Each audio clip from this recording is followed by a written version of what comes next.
మొత్తం వ్యవహారం జరుగుతున్నప్పుడు మీ జిల్లా రాజకీయ ప్రత్యర్థి డీకే అరుణ్ గారు ఏం చేస్తున్నారు సార్ అప్పుడు? అంటే జస్ట్ ఊరికే memory, going back to memory lane. ఇప్పుడు ఎవరైనా ఒకే పార్టీ ఇద్దరు ఆ టైంలో అయితే అంటే ఎవరైనా సమస్య ఎప్పుడు వచ్చింది? ఎప్పుడైతే రాజీనామా చేసిన సందర్భంలో అంతకుముందు కూడా వీళ్ళందరూ కూడా బయట మాట్లాడేది ఒకటి, తెలంగాణ గురించి ఇంకొకసారి మాట్లాడదని లోపల అంతర్గతంగా మాట్లాడిన సందర్భాలు ఎన్నో ఉన్నాయి. ఒక్కరే కాదు, నేను ఒకరి పేరు ప్రస్తావించలేదు, చాలామంది బయటకు ఒకటి మాట్లాడడం, చేసే వ్యవహారం ఇంకోటి. అంటే జాతీయ పార్టీకి ఒక పాలసీ ఉంటుంది, పార్టీకి కట్టుబడి ఉండాలనేది వాళ్ళ వాదన. పార్టీకి కట్టుబడాలి అంటే మరి తెలంగాణ గురించి ఎందుకు పొత్తు అంటే సక్రమమైన మార్గంలో మేము చెప్పినట్టు విధంగా పార్టీ హైకమాండ్ నుంచి వచ్చే విధంగా ఇద్దామనే సంకల్పం ఉందని అది వాళ్ళు వాదిస్తూ వచ్చారు. అది కరెక్టా కాదా పక్కన పెడితే, దేనికైనా పరిమితి ఉంటుంది. 2019 పోయింది, మలి దశోద్యమం 2001 నుంచి 2014 దాకా, అంటే 14 సంవత్సరాలు ఒప్పుకొడతారండి. మరి ఒప్పుకొడతారు కదా. మరి మీరు కాంగ్రెస్ పార్టీ కదా, మరి ఇదే కాంగ్రెస్ పార్టీకి సంబంధించిన వాళ్ళు కదా సీమాంధ్ర నాయకులు కూడా, వాళ్ళు 3 గంటలు రాజీనామా చేసింది కదా, 3 గంటలు స్పీకర్కి ఇచ్చింది కదా. మరి వాళ్ళ కాంగ్రెస్ పార్టీ, మీదేమో కాంగ్రెస్ పార్టీ, వాళ్ళ కాంగ్రెస్ పార్టీ కదా. అంటే అక్కడ వాళ్ళ ప్రజల కొరకు నేను వాళ్ళని తప్పుపడు, సీమాంధ్ర నాయకులు రాజీనామా చేసిందని నేను తప్పు పట్టను, నేను ఇంకా అభినందిస్తా.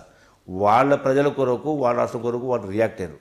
తెలంగాణకు సంబంధించి మన ప్రజల గురించి, మన రాష్ట్రం గురించి మన వాళ్ళు రియాక్ట్ కాలేదు, స్పందించలే. కారణం ఏంటంటే అగైన్ మంత్రి పదవులు పోతాయి, మళ్ళీ టికెట్ వస్తుందో రాదో, మళ్ళీ గెలుస్తామో లేదో, ఉన్నకాడికి సరిపెట్టుకుందనే పద్ధతిలో, అంటే స్వార్థంతో రియాక్ట్. ఎందుకంటే వందలాది మంది ప్రాణత్యాగాలు చేసిన పేర్లు రాసి పెట్టినారు, మీ కారణంగానే ఈ పరిస్థితి వచ్చింది దాని కింద. అంతే తప్ప మీరు ఎందుకు సమస్య ఉంటే ఎప్పుడైతే రాజీనామా చేసి పాదయాత్ర చేస్తున్నప్పుడు చెయ్యనియను అన్నప్పుడు సమస్య వచ్చింది, కానీ అంతకుముందు ఇంకో అంశం లేదే. సో డెఫినెట్గా నేను ఒక్కరే కాదు, మొత్తం ఆనాడు ఉన్నటువంటి 14 మంది మంత్రులు అనుకుంటా, అందరూ ఒకటి కాదు, 14 ఎందుకంటే ప్రత్యేకంగా మీకు ఆవిడకి ఎప్పుడు మాటల యుద్ధాలు నడుస్తూ ఉంటాయి. అదే ఇప్పుడు నేనది ఎప్పుడైతే పాదయాత్ర చేస్తున్న సందర్భం, రాజీనామా చేసి పాదయాత్ర చేస్తున్న సందర్భంలో రాజీనామా చేసిన కోపం ఒకటి కావచ్చు, జిల్లాలో ఉన్నప్పుడు ఒకరు చేసి ఇంకోటి పోతే డెఫినెట్ న్యాచురల్గా ప్రజల్లో కొంత వ్యతిరేకత వస్తుంది. దానికి కూడా పాదయాత్ర చేయనప్పుడు ప్రజాస్వామ్య దేశంలో నాకు హక్కు ఉందని ముందు కూడా జరిగింది, నేను ఎక్కడ కాంప్రమైజ్ కాలే.